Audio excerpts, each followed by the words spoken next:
마침내 교회가 희망이다라는 책이 있는데요. 2년 전에 읽던 책인데 한동안 읽지 못하다가 최근에 들어서야 이 책을 다 읽는 그 기쁨을 제가 경험을 했습니다. 이 책을 읽으면 제가 인상적인 부분들을 좀 이렇게 부분 기록해두곤 하는데요. 이 책에 나왔던 한 명제가 좀 제 마음에 이렇게 와닿았습니다. 당신이 아는 것이 곧 당신이다 라는 명제였어요. 이 말은 말 그대로 아는 것, 이 지식의 중요함을 강조하는 말이죠. 아는 것이 힘이다라는 말도 비슷한 이유에서 시작이 되었을 것인데요.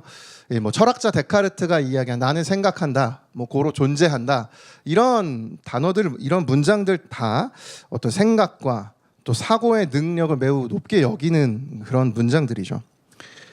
오늘 살아가는 우리 시대는 이런 주지주의, 그러니까 지식이 얼마나 중요한지, 지식이 가장 고귀한 가치다, 그렇게 여겨지는 시대입니다. 생각해보면 그렇습니다. 저와 여러분이 어떠한 정보를 알기 위해서 끝없이 검색하고 가장 좋은 정보를 얻고자 하고 수많은 것을 비교하면서 이 더 많은 정보를 아는 것이 권력이 되기에 우리는 많은 지식을 쌓아가며 살아가죠. 그럼 여러분, 정말 아는 것이 가장 중요한 것일까요? 알게 되면 가장 행복한 삶을 살 수 있을까요? 그렇지 않습니다.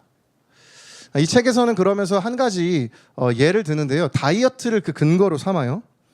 다이어트 해보신 분들 아마 이 자리에 엄청 많으실 텐데요. 우리는 이미 준비된 다이어터들입니다. 어떤 음식을 먹으면 되는지 너무 잘 알고 있고, 어떤 음식을 먹으면 칼로리가 높은지, 언제 내가 운동을 해야 하고 어떻게 균형을 맞춰야 하는지 우린 그 모든 지식을 이미 다 알고 있어요. 저와 여러분은 준비된 다이어터들이에요. 그런데 내가 아는 것과 다르게 내가 음식을 선택하는 순간엔 아는 대로 선택하지 않고 내가 먹고 싶고 내가 하고 싶은, 내가 취하고 싶은 그 음식들을 선택하곤 하죠. 내 마음이 가고 내가 사랑하는 것을 우리가 선택하게 된다는 것이에요. 그러니까 우리는 머리로 아는 것을 따르지는 않고 마음이 가는 대로 사랑하는 것을 택하는 그런 인생들이죠. 그래서 이 책에서는 당신이 아는 것이고 당신이다, 이 명제, 그러니까 you are what you know가 아니고 you are what you love, 너가 사랑하는 것이 당신이다, 이 명제로 이제 바꿔줘요. 생각해보면 너무 동의가 되는 이야기죠. 내 마음이 가장 많이 가는 것이 나의 가장 중요한 관심사이고 또 가치이기 때문에 내가 사랑하는 것이 나라고 할 수 있지 않습니까? 여러분, 온 마음 다해서 그렇게 뜨겁게 사랑해 보신 적이 있으세요? 행복한 봄날 사랑하십시오. 뜨겁게 사랑하면 여러분, 그 사랑하던 순간 여러분 어떻던가요? 정말 사랑하는 어떤 대상이 있으면 그 대상만 남겨주고 모든 것은 다 지워져요. 저에게도 사랑하는 사람들, 우리 가족, 또 아내, 이렇게 자녀들이 무언가를, 어떤 물건을 갖고 싶다라는 이야기를 들으면 모든 걸 다 제쳐두고 그걸 구해주고 싶고, 어떤 경험을 하고 싶다고 하면 또 모든 제 일정이나 저의 생각들을 뒤로 한 채 그 경험을 우리 가족이 경험할 수 있도록 해주고 싶어요. 왜냐하면 그 순간 내가 사랑하는 그 대상에 온전히 집중하면 나는 지워지고 그 대상만 남기 때문이에요. 여러분, 그 뜨거운 사랑을 다 경험해 보시지 않으셨나요? 이 관점으로 오늘 이처럼 사랑하면 내 모든 것을 그 대상에게 주고 싶고 그 대상이 곧 내가 되는 것, 이 관점으로 오늘 이 본문을 함께 살펴보려고 합니다. 오늘 본문은 우리에게 너무 익숙한 이 가늠한 여인의 이야기인데요. 평소에 많은 관점들이 있지만 오늘은 또 다른 관점에서 또 종교 지도자들이 마음을 두었던 그들의 소망과 또 예수님이 주셨던 하나님의 소망, 이 두 가지를 살펴보면서 오늘 나는 무엇을 붙들고 무엇으로 살아가고 있는지, 무엇이 나를 살게 하는지 내 안에 있는 소망을 함께 살펴보는 시간이 되기를 축복합니다. 본문 가운데 그 첫 번째, 이 두 소망의 충돌의 현장에서 발견한 그 첫 번째 소망은요, 로마의 소망, 미래를 보장하겠다는 허황된 약속입니다. 오늘 본문은 예수님에게 벌어지는 당혹스러운 이야기예요. 예수님께서 많은 백성들을 아침부터 가르치고 계셨습니다. 땅에 글도 쓰시고 앞에서 하나님의 말씀을 가르치시며 많은 백성들을 예수님께서 그 시간 많이 티칭하고 계셨는데요. 갑자기 그렇게 모이고 있던 도중에 소동이 벌어집니다. 이 서기관과 바리새인들, 당시 종교 지도자들이 갑자기 문을 벌컥 열고 사람들이 이렇게 많이 있는 이 상황 속에 갑자기 한 여인을 가운데 세운 뒤에 예수님에게 질문해요. 4절과 5절 한번 보십시오. 예수께 말하되 선생이여 이 여자가 간음하다가 현장에서 잡혔나이다. 모세는 율법에 이러한 여자를 돌로 치라 명하였거니와 선생은 어떻게 말하겠나이까. 이 종교 지도자들은 예수님께 이 여인의 죄를 어떻게 해결해야 하는지 그 질문을 드립니다. 그런데 지금 이 질문은 굉장히 악의적인 질문이에요. 쉽사리 답하기가 어려운 질문입니다. 난감한 질문이었는데요. 이는 이 시대를 어떤 배경이었는지를 알게 되면 이해를 하기가 훨씬 더 쉽습니다. 이 질문이 난감했던 이유는 바로 다른 것이 아닌 로마 제국 때문이었어요. 당시 이스라엘 백성은 이 로마라는 나라의 압제를 받던 식민지였습니다. 그러니까 로마가 이스라엘을 지금 지배하고 있는 거죠. 그런데 로마라는 나라는 식민지 정책을 굉장히 영리하게 이뤘습니다. 그 나라 사람들의 많은 마음을 얻어요. 그러니까 식민지 생활을 해도 불편하지 않게 만든 겁니다. 그래서 본인들이 식민지로 삼은 나라의 문화 혹은 종교 혹은 그 나라의 어떤 시스템과 구조도 일정 많은 부분들을 허용합니다. 그들이 살아왔던 그대로 두지만 단 한 가지의 권한은 로마가 가져와요. 그 나라의 어떤 사람을 처벌할 때 목숨을 이제 사형에 대한 권한은 이제 로마가 갖고 있는 거예요. 그 외에 나머지 부분들은 많은 부분들을 식민지에서 해왔던 그대로를 허용합니다. 그러다 보니 지금 오늘이 본문의 질문이 난감한 이유가 있는데요. 여인이 지금 이 예수님과 많은 백성들, 하나님을 믿는 백성들 사이에 지금 세워졌죠. 그리고 종교 지도자들은 이렇게 질문합니다. 예수님, 우리가 믿고 따르는 이 이스라엘에서 가장 중요하게 여기는 율법에 따르면 이 여인은 지금 간음하던 죄의 현장에서 붙잡혀 왔습니다. 그런 사람은 돌로 치라고 명했는데 예수님, 이 여자 돌로 쳐도 괜찮습니까? 이 질문인데요. 여기서 만약에 이 여인은 율법대로 따른다면 돌로 쳐서 죽여야 하죠. 그것이 이스라엘이 믿던 율법대로 행하는 것입니다. 그런데 문제가 있잖아요. 지금은 이스라엘 나라가 독립된 나라가 아니라 로마의 식민지입니다. 이 처벌에 대한 권한은 우리에게 있지 않아요. 로마에 있어요. 따라서 이 여인을 처벌하는 순간 로마를 거역하는 일이 됩니다. 그러니 여인을 죽이는 것도 쉽사리 선택할 수 있는 결정이 아니에요. 여인을 처벌하면 하나님의 뜻대로 순종한 사람은 되지만 그 처벌권을 로마의 처벌권을 무시했기 때문에 로마를 어기는 일이 되고 이 여인을 처벌하지 않으면 여러분 지금 여기 모인 모든 사람들이 다 크리스천인데 하나님의 뜻을 예수님이 지키지 말자고 말씀하시는 거거든요. 그 이야기도 쉽사리 예수님은 하실 수가 없는 상황인 것이에요.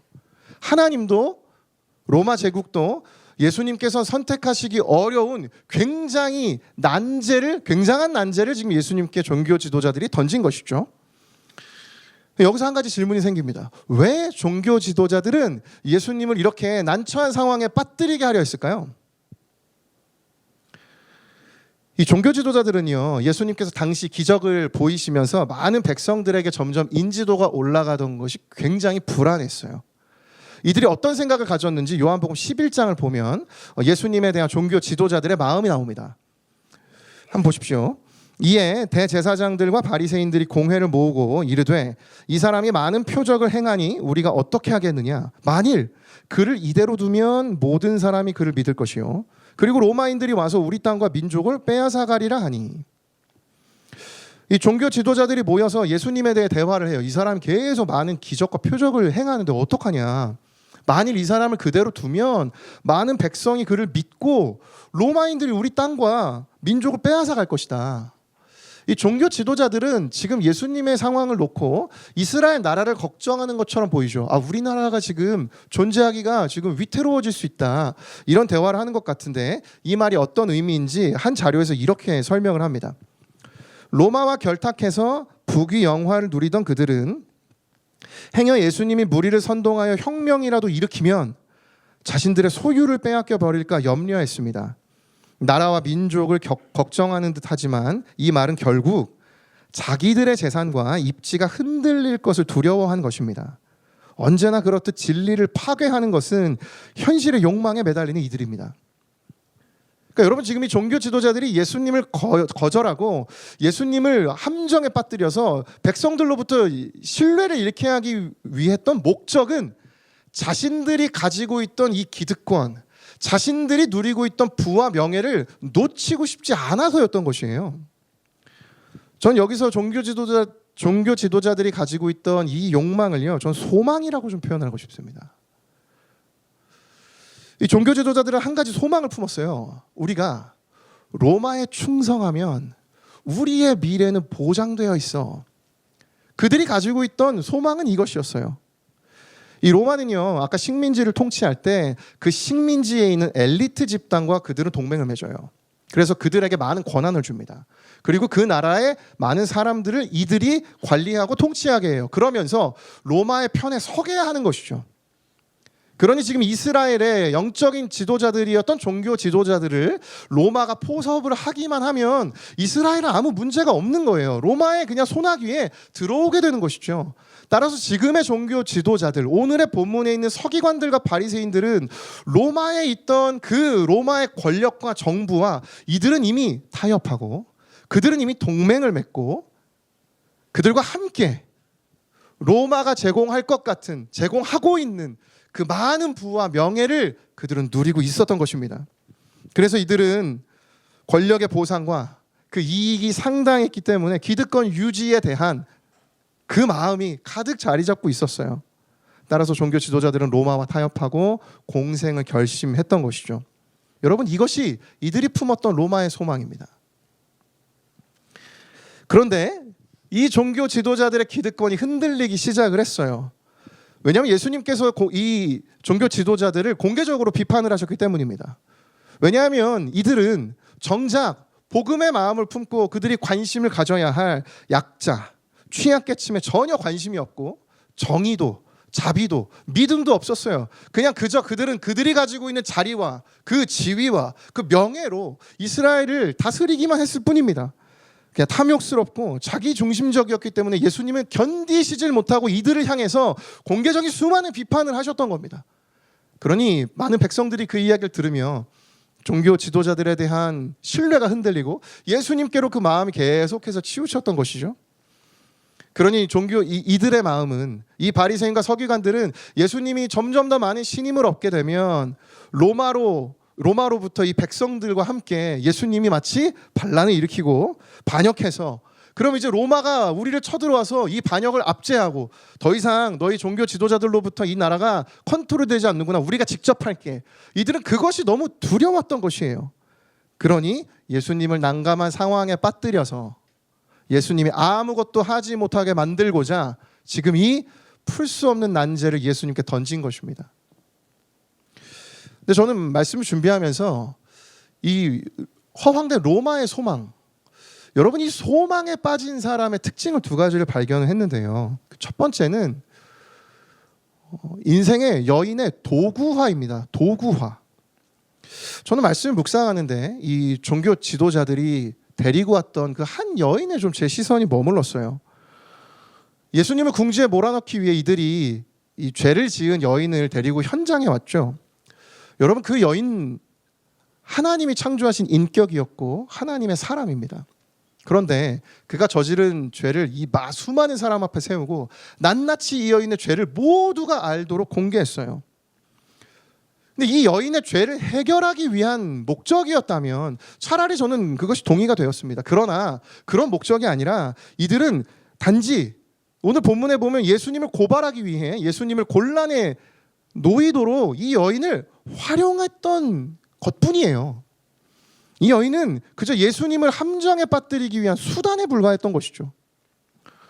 한 사람이었고 인격이었지만 종교 지도자들은 그 인격을 존중하지 않고 그저 욕망을 실현하기 위한 수단으로 이 여인의 삶을 사용했다는 것입니다.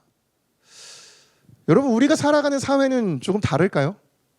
세상에 훨씬 교양이 생겼고 세상에 많은 이제 지식과 지혜가 주어져 있고 이제 어느 곳에 있든 이 AI를 통해서 수많은 정보를 얻게 되는 사회인데요. 여러분, 우리의 사회는, 우리가 살아가는 이 땅은 이 시기와 전혀 다르게 인격적이고 존중되는 사회인가요? 오늘 우리가 살아가는 사회도 그리 다르지 않습니다. 설교를 준비하다가 한 기사를 보았는데요. 작년 10월에 한 유명 프랜차이즈 기업에서 근무하던 청년이 과로사로 사망을 했습니다. 이 기업은 많은 사람들이 이 기업의 제품을 구매하기 위해서 길게 줄을 서기도 했고요. 뭐 인스타나 수많은 SNS에서 이미 핫플레이스로 유명해진 곳이었어요. 저도 가본 적이 있습니다. 제가 간다고 핫플레이스는 아닙니다. 근데 그 이면에 이렇게 화려한 모습이 있었지만 비참한 현실도 있었어요. 고용노동부에서 조사를 해보니까 이 청년이 한 이제 오픈되는 지점을 오픈 준비를 하다가 주 70시간 이상의 살인적인 스케줄을 소화하고 있었습니다. 근데 이 청년이 견디지 못해서 사망하게 된 것이죠. 그러면서 이제 이 기업에 대한 많은 행태를 조사하다 보니까 참 다양한 일들이 있었습니다. 여러분, 혹시 회사 이렇게 출근하시면서 지각 안 해보신 분 계세요? 이 기업은 1분 지각할 때마다 15분의 임금을 삭감했답니다.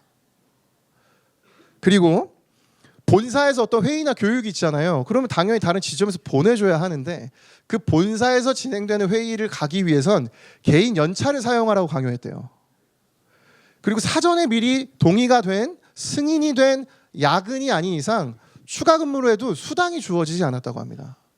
심지어 그 관계 안에서, 그것도 공동체였을 테니까요, 그 조직 내에서 어떤 뭐 잘못을 했나 봐요. 많은 사람들 앞에서 아침에 회의 시간에, 그 조회 시간에 그 전 직원 앞에서 어떤 사람들은 강제로 사과문을 이곳에서 낭독해 하면서 민망하게 만들었다고 합니다. 이런 직장 내 괴롭힘이 빈번했다고 해요. 그러면서 기사의 한 문장이 제 눈에 들어왔는데요. 이런 문장이었습니다. 노동자들을 소모품처럼 관리해온 정황이 곳곳에서 드러났다. 왜 이와 같은 일이 벌어질까요? 기업은 수많은 고귀한 가치가 있지만 그저 그 기업의 그 이익을 위하여 최대한의 노동 비용을 극한으로 낮추려는 관행이 점점 관습에 관습을 더해가면서 믿을 수 없는, 인격을 존중하지 않고 인간의 삶을 소모품처럼 관리하는 이런 도구화된 그런 행태들을 끊임없이 이 사회도 보여주고 있어요. 여러분이 지금 근무하고 있거나 여러분이 살아가는 삶 속에 여러분 이와 같은 이런 경험들 여러분 경험하지 않습니까? 종교 지도자들이 이 여인을 이와 같이 도구화했던 것처럼, 또 기업이 노동자들을 소모품처럼 관리하던 것처럼, 여러분 오늘 나도 내가 붙드는 욕망과 소망이 로마의 소망이라면 나도 누군가를 도구화하거나 인격을 소모품화하거나 심지어 나 자신을 도구화하는, 나의 인격과 나의 감정을 배제한 채 이 사회에서 일어나가야 될 것에만 혈안된 인생을 살아가고 있을지 모릅니다. 여러분, 그와 같은 특징이 있다면 내 안에 지금 로마의 소망이 자라나고 있는 것이에요. 여러분, 그것을 오늘 이 예배 시간 가운데 발견하시고 여러분 점검해 보십시오. 인격을 도구화하는 나의 모습이 발견된다면 허황된 약속, 로마의 소망을 품고 있는지 모릅니다. 두 번째, 로마의 소망의 특징이 있는데요. 불공정한 기준이에요. 사실 청년 세대가 이 사회를 바라보며 많은 감정 중에 느끼는 문제점은 불공정이죠. 저 또한 그런 마음들을 품고 기성세대들을 만나고 저의 시대를 또 살아가고 있습니다. 여러분도 마찬가지 아닙니까? 근데 오늘 이 본문 가운데에도 이해할 수 없는 불공정한 모습이 있어요. 종교 지도자들은 지금 가늠한 여인을 많은 백성들 앞으로 데리고 왔죠. 그리고 율법대로 처벌해야 된다고 예수님께 질문했습니다. 근데 여러분, 율법에 어떻게 쓰여 있냐면 이들이 말한 것과 조금 다르게 쓰여 있어요. 신명기 22장 22절 말씀인데요. 우리 함께 읽겠습니다. 시작. 유부녀와 동침한 것이 드러나거든 그 동침한 남자와 그 여자를 둘 다 죽여 이스라엘 중에 악을 제할지니라. 그리고 말씀을 보면 가늠한 현장에서 잡힌 사람은 남녀 모두 불문하고 둘 다 처벌을 받아야 되는 것이 모세의 율법이에요. 근데 오늘 본문에는 이 종교 지도자들이 데리고 온 사람은 여성뿐이었죠. 사랑하는 자매들이요. 어떻게 해석해야 되나요? 이런 불공정한 이런 사건이 어디 있습니까? 이미 예수님에게 이 사건을 문제를 제기할 때부터 이들은 불공정한 기준으로 이 여인을 붙잡아 왔어요. 그저 자신들이 이 여인의 한 사람의 문제로만 치부했을 뿐 진정 하나님의 율법을 지켜야 된다는 마음이 있었다면 여러분 그 남자도 데려왔어야죠. 그 남자도 동일한 기준 속에 하나님 앞에 세웠어야죠. 그러나 이들은 그렇지 않습니다. 자기에게 필요한 문제, 자기가 해결할 목적만 예수님을 제거하고 내가 붙들어야 할 로마가 제공하는 로마의 충성에 따른 그 미래의 보장과 안전만을 이들은 생각을 했죠. 여러분 어떻습니까? 여러분과 저 또한 누군가에게 불공정한 기준으로 여러분 그렇게 대하고 있는 것은 아닙니까? 우리 모두 로마의 소망을 품고 있을지 몰라요. 내가 이 직업만 갖게 되면, 이 사람만 얻게 되면, 이 성취만 내가 하게 되면 여러분 그 소망이 오늘 우리에게 있지 않습니까? 사랑하는 여러분, 오늘 어떤 소망이 나를 살게 하고 있습니까? 어떤 소망이 내가 오늘 살아갈 내 인생의 원동력이요 힘이 되고 있습니까? 로마의 소망을 벗어나는 우리 모두가 되기를 예수님의 이름으로 축복합니다. 본문에서 발견한 두 번째 소망은요, 하늘의 소망, 미래를 재창조하시는 성취된 약속입니다. 이 로마의 소망과 충돌하는 또 다른 소망이 본문에 등장을 하는데요, 바로 예수님께서 보여주시는 하늘의 소망입니다. 예수님께서는 종교 지도자들이 던진 질문, 이 여인의 문제를 어떻게 해결해야 하느냐에 대한 질문에 죄 없는 자가 돌로 치라는 답변으로 이제 응답하십니다. 이 말씀은요, 그 자리에 있던 모든 사람들의 지위와 위치를 뒤흔드는 답변이었어요. 왜냐하면 여러분 이 여인은 지금 철저한 죄인의 위치에 있습니다. 어느 누가 보아도 이 여인은 죄인이에요. 그런데 많은 사람들은 이 여인의 상황을 보며 모두 재판관의 위치에 있었죠. 이 여인 잘못한 여인이야. 어떻게 처벌해야 될지에만 관심이 있었지, 나는 저 여인과 달라. 저 여인은 죄인이고 나는 죄가 없는, 오늘 저 여인을 판단할 수 있는 사람이야 라고 생각하고 있었어요. 그런데 예수님이 죄 없는 자가 먼저 돌로 치라는 이 한마디로 모든 사람을 동일한 위치에 서게 만드셨습니다. 바로 하나님 앞에 자랑할 것 없는 죄인으로 서게 한 것이죠. 말씀을 묵상하면서 예수님께서 하신 이 한 말씀이 수단과 도구로 여겨졌던 그 비인격화 당한 여인의 인생을 다른 사람들과 동일시 하셨다는 것으로 느껴졌어요. 너무 감동이 되지 않습니까? 누가 보아도 이젠 끝난 인생이고 다시는 되살아날 수 없는 삶처럼 보인 그 여인과 지금 이곳에 있는 모든 사람들을 동일시하시는, 동등한 기준과 동등한 위치에 세워주시는 그 예수님의 사랑이 저는 이 말씀을 통해 느껴지더라고요. 여러분, 이것이 복음입니다. 내가 가지고 있던 지위, 내가 가지고 있던 경험과 나의 어떤 커리어, 내 소유와 자랑으로 계층이 분리되고 서열이 매겨지는 이런 세상과는 달리 복음은요, 여러분 어느 누구도 하나님 앞에선 더 나은 존재도 없고 더 부족한 존재도 없습니다. 하나님 앞엔 누구나 동일한, 그저 자랑할 것 없고 부끄러운 한 죄인으로 서게 하는 것, 여러분 그것이 복음인 것이에요. 사랑하는 여러분, 오늘 이 자리 가운데 인생을 살아가며 나의 커리어와 나의 직장, 나의 배경이 자꾸 보잘것없어서 다른 사람들과 비교하며 위축된 인생이 있다면 여러분이 비교 속에 움츠러들지 않고 주님은 오늘도 나를 다른 사람과 동일한 조건으로, 동일한 위치에 주님이 세워주십니다. 여러분 위축되지 마십시오. 여러분의 인생에 여러분 흔들리지 마십시오. 하나님 앞에 모두가 동등한, 동일한 존재라는 것이에요. 그래서 이 말씀에 모든 사람들은 양심의 가책을 느껴 떠나갔죠. 예수님을 정죄하려 했던 이 종교 지도자들도, 그들을 바라보던 백성들도, 목격자들도 모두 떠나갔습니다. 수단과 도구로만 여겨졌던 그 한 인생만 예수님 앞에 서게 된 것이죠. 그리고 예수님께서 다음과 같이 말씀하셨습니다. 우리 10절과 11절 같이 한번 읽겠습니다. 시작.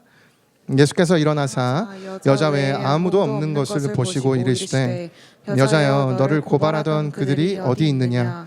너를 정죄한 자가 없느냐? 대답하되 주여 없나이다. 예수께서 이르시되 나도 너를 정죄하지 아니하노니 가서 다시는 죄를 범하지 말라 하시니라. 아멘. 예수님께서 정죄하던 사람들이 없어진 것을 확인하신 후에 이 여인에게 새로운 미래를 창조해 주셨어요. 나도 너를 정죄하지 아니하노니 가서 다시는 죄를 범하지 말라.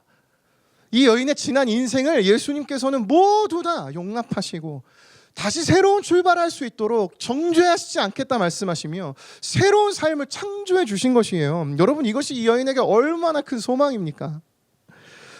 그런데 저는요, 오늘 여기서 다른 포인트 한 가지를 더 주목하고 싶은데요, 설교를 준비하면서 제 마음에 훅 들어온 단어가 한 가지 있었어요. 그것은 다시는 이라는 단어입니다. 예수님께서 여인의 지난 삶을 용서해 주셨죠. 이제 정죄하지 않겠다고 말씀해 주셨어요.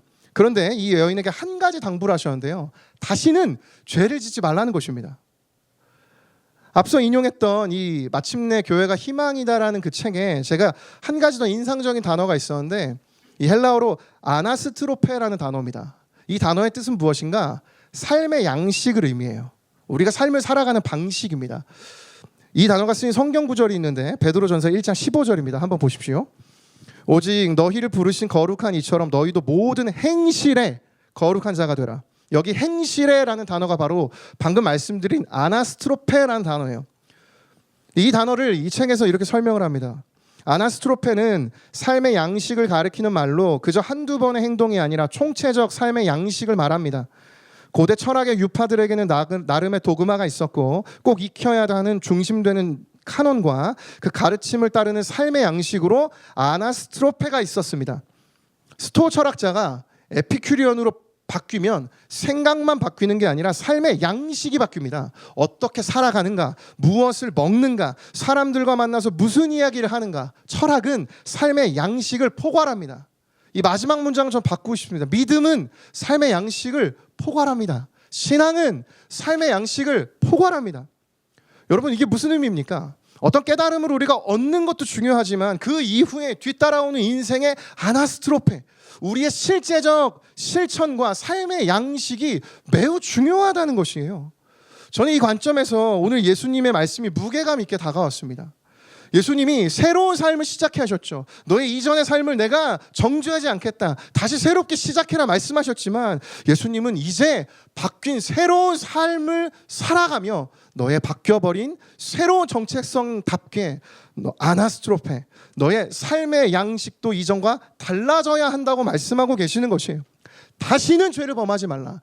다시는 죄를 범하지 말라는 주님의 새로운 아나스트로페를 향한 도전이 오늘 이 말씀 가운데 우리에게 들려주고 있는 것입니다. 저는 여러분, 우리가 살아가는 이 시대가 소망의 전쟁터라고 생각을 합니다. 여러분, 그래요. 어떤 소망을 붙들며 여러분 각자가 살아가고 있습니까? 우리 각자가 붙든 소망이 있습니다. 어떤 투자를 하면 내 인생이 보장될 것 같고, 어떤 자격증과 점수를 얻으면 그것이 내 삶을 윤택하게 할 것 같고, 어떤 아파트를 얻으면 이제 인생의 많은 부분을 준비했다라고 생각이 되고, 어떤 사람의 편에 서면 이제 행복한 미래가 열릴 것이라고 우리가 품는 소망이 있어요. 여러분, 그 모든 것이 다 로마의 소망 아닙니까? 세상은 수많은 소망을 우리의 손에 쥐어줘요. 그리고 놓지 말라고 말합니다. 이걸 붙들면, 너 이것만 있으면 너의 인생은 문제없다는 그 허황된 약속을 우리에게 들려줘요. 여러분, 이 세상의 소망, 로마의 소망, 여러분 붙들만 합니까? 말씀은 이렇게 말씀합니다. 요한일서 2장 17절이요. 이 세상도 그 정욕도 지나가되 오직 하나님의 뜻을 행하는 자는 영원히 거하느니라. 세상도 욕심도 다 지나가는 것입니다. 여러분, 붙드는 것 같지만 다 지나가는 것이에요. 잡으려 해도 잡히지 않습니다. 그러나 오직 하나님의 뜻을 행하는 인생은 영원하게 되는 줄로 믿습니다. 여러분, 이 말씀을 소망으로 품으시기 원해요. 하나님 앞에 주님이 주신 하늘의 소망이 되길 원합니다. 그리고 그 소망을 따라 인생의 삶의 양식, 새로운 아나스트로페가 우리에게 주어지길 원해요. 최근 저는 저희 공동체와 함께 이제 하루하루 늘 그래왔지만 이번 한 주 또 다음 주까지 저희는 그 한 구절 묵상의 본문들을 필사하면서 내게 아침에 일어나자마자 말씀을 펴고 그 말씀 가운데 하나님 주신 감동대로 감동이 된 구절을 적고 그걸 인스타에도 또 단톡방에도 공유하면서 각자 받은 은혜들을 함께 나누고 있습니다. 아나스트로페, 제가 살아간 삶의 양식 중에 다시금 조율하고 다시 0점 조절을 해야 하는 그 새로운 조절을 제 스스로가 하고 있어요. 그러자 영혼이 살아나고 삶의 활력이 생겨나고 새 힘을 얻게 되는 그 은혜 가운데 한 주를 살아갔습니다. 여러분 어떻습니까? 예수님께서도 이걸 아시고 이 여인의 삶을 새롭게, 그 새로운 미래를 창조해 주신 이후에 너의 삶의 양식인 아나스트로페, 다시는 죄를 범하지 말라는 말씀을 들려주신 것입니다. 사랑하는 여러분, 오늘 우리에게 그저 이 자리에서 저는 이 예배와 이 말씀과 여러분의 기도 가운데 하나님 주신 감동이 그저 지식에만 그치지를 않기 원합니다. 그것이 그저 깨달음에만 멈춰서 오늘 또다시 좋은 것을 배웠어, 그 배움에 멈추는 것이 아닌 삶의 양식, 새로운 아나스트로페의 삶으로 여러분 그렇게 살아가시기를 축원합니다. 이렇게 사는 인생이 정말 영향력이 있을까요? 그냥 내가 바라볼 때 그냥 만족스러운 삶이 아닐까요? 아닙니다. 여러분, 이와 같은 삶은 능력이 있어요. 제가 몇 년 전 저희 교회에서 진행했던 교역자들이 듣는 어떤 강의가 있었는데요. 이제 좋은 아버지가 되는 어떤 강의였습니다. 그래서 좋은 아버지가 되겠습니다. 근데 그 강의 중에 이런 얘기가 있었어요. 정체성은, 오늘의 나의 정체성은 과거부터 현재까지의 선택의 결과다. 그렇기 때문에 미래의 나의 정체성은 지금부터 나의 선택을 통해 변화될 수 있다. 여러분, 오늘부터 나의 삶의 양식, 새로운 아나스트로페로 살아가면 내 미래가 그것으로부터 준비가 될 수 있다는 것이에요. 사랑하는 여러분, 이전과 다른 삶을 살아가시기를 축원합니다. 이전과 다른 인생, 다시는 전과 같은 삶을 살지 않겠다는 그 믿음의 결단을 스스로에게 선포하시길 축원합니다. 그때 여러분의 새로운 삶의 양식을 하나님 앞에 보임으로 내 인생 가운데 나에게 선포함으로 말미암아 주님이 이루어주시는 그 특별한 은혜, 새로운 미래를 창조해 주신 주님의 은혜가 저와 여러분의 인생 가운데 충만하기를 예수님의 이름으로 축복합니다. 설교를 맺으려고 하는데요, 오늘 말씀은 우리에게 질문을 합니다. 여러분, 무엇이 당신을 살게 하는가? 여러분, 어떤 소망이 여러분을 살게 합니까? 수많은 사람들이 이 본문에 등장합니다. 근데 저는 설교 준비하면서 너무 아이러니했던 건 어느 누구도 예수님께서 주시는 이 은혜를 경험하지 못했지만 단 한 사람, 자신의 모든 죄가 낱낱이 드러나 숨길 수도 없고 숨을 수도 없는 그 모든 사람 앞에 서 있던 그 여인 한 사람만 예수님으로부터 새로운 삶의 은혜를 경험할 수 있었습니다. 나도 너를 정죄하지 않는다는 그 사랑의 음성을 들려주시며 다시는 전과 같이 살지 말라는 예수님의 말씀. 여러분, 이 은혜가, 이 인생의 소망이 여러분에게 필요하십니까? 그럼 여러분, 오늘 우리는 백성의 자리에 서서는 안 됩니다. 종교 지도자들의 자리에 서서도 안 됩니다. 예수님 편에 서서 여인의 자리에 서야 하는 것입니다. 하나님, 제가 너무나 부끄럽습니다. 제가 가진 것이 없습니다. 지워버리고 싶은 삶의 과거가 있습니다. 주님, 그러나 그 자리에, 그 여인의 자리를 떠나지 않고 여러분 그 자리에 서 계신다면 주님이 오늘 저와 여러분의 인생 가운데 그 음성을 들려주십니다. 나도 너를 정죄하지 않는다. 이 오래전 밴드의 언니네 이발관이라는 밴드의 리더 이석원 씨가 낸 산문집 보통의 존재라는 책이 있는데요, 그대라는 제목의 글을 읽고 설교를 마치겠습니다. 활짝 핀 꽃 앞에 남은 운명이 시드는 것밖에 없다 한들 그렇다고 피어나길 주저하겠는가? 여러분, 하나님 앞에 우리는 이 꽃과 같습니다. 오늘 이 예배 자리 은혜를 받고 찬란한 꽃을 피울 것 같이 담대하게 월요일을 살고 화요일을 살지만 여러분, 우리 압니다. 한 주간의 죄로 인해 시들 것을 압니다. 여러분, 그렇다고 피어나길 주저하겠는가? 여러분, 우리가 믿음을 가진 하나님의 청년이라면 여러분, 우리가 이 믿음의 도전은 포기하지 않길 원합니다. 피어나길 주저하지 않는 인생, 다음 한 주 시든 꽃과 같이 온다 할지라도 여러분, 죄인의 그 여인의 자리에 서십시오. 예수님이 다시 우리에게 너의 인생을 새롭게 창조할 것이며 다시는 이전과 같이 살지 말라. 새로운 아나스트로페의 인생으로 여러분, 우리 그렇게 살아가기를 다짐합시다. 그때 하나님 놀라운 하나님의 새로운 미래를 우리 인생 가운데 창조하실 줄로 믿습니다. 우리 마지막으로 시편 119편 133편 함께 읽고 우리 찬양하며 나아갑시다. 함께 읽겠습니다. 시작. 나의 발걸음을 주의 말씀에 굳게 세우시고 어떤 죄악도 나를 주관하지 못하게 하소서. 아멘. 오늘 우리에게 주신 이 마음 가지고 하나님, 내가 그 주님을 만나길 원합니다. 하나님을 내가 그 앞에 엎드리기 원합니다. 내 마음의 중심의 고백으로 주님 앞에 우리의 입술을 열어 우리 찬양의 고백으로 하나님 앞에 나아갑시다.